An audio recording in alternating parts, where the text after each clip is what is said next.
நாம் அரசியலுக்கு வந்ததிலிருந்தே நம்மளை பற்றி நிறையா சில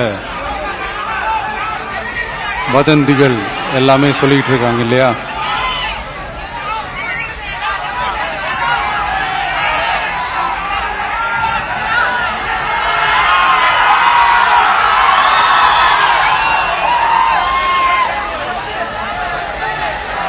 ஒரு சின்ன விஷயம் நான் சொல்லிட்டு போயிடுறேன், கொஞ்சம் சைலண்டாக இருக்கேன் ப்ளீஸ்.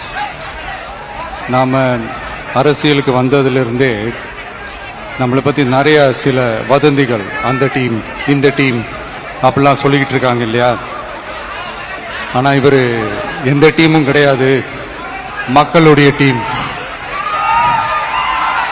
பீப்புள்ஸ் டீம் அப்படின்னு எல்லாருக்கும் தெரிஞ்சதுக்கப்புறம் வேற என்ன அவதூறு பரப்பலாம் இவர் மேல அப்படின்ட்டு ட்ரை பண்ணி எல்லாமே அவங்களுக்கு ஒர்க் அவுட் ஆகல.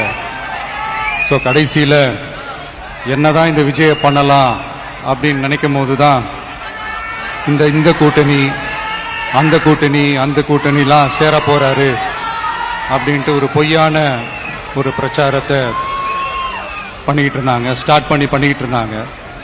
இந்த நியூஸ் எல்லாம் கேட்டு நீங்கள் கொஞ்சம் கன்ஃபியூஸ் ஆயிருப்பீங்க. அதனால் இங்கே மறுபடியும் ஓப்பனாக தெளிவாக ஒரு விஷயத்தை நான் சொல்கிறேன். நாங்கள் எப்பவுமே மதச்சார்பற்ற கொள்கைன்றதில், அந்த ஸ்டாண்ட்லேயோ, மதச்சார்பற்ற சமூக நீதி என்ற அந்த நிலைப்பாட்டிலேயோ எப்பவுமே சமரசம் வச்சிக்கவே மாட்டோம்.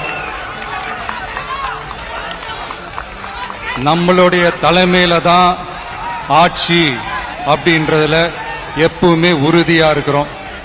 நம்மளுடைய முதல் மாநாட்டில் கூட நான் சொன்ன மாதிரி அரசியல்ல யாருக்காகவும் எதுக்காகவும் எந்த விதமான ஒரு சமரசமும் நாம வச்சுக்க போறதே இல்லை, அந்த பேச்சுவார்த்தையே கிடையாது. சரிங்களா? அதனால யார் என்ன அவதூறு பரப்புனாலும் தயவு செஞ்சு அதை நம்பாதீங்க. எல்லாம் வல்ல இறைவனின் அருளால் நாம நினைச்ச டார்கெட்டை நம்மளால நிச்சயமா அடைய முடியும்.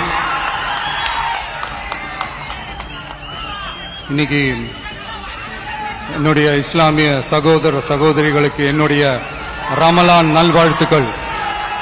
கான்பிடண்டா இருங்க, நல்லதே நடக்கும், வெற்றி நிச்சயம்.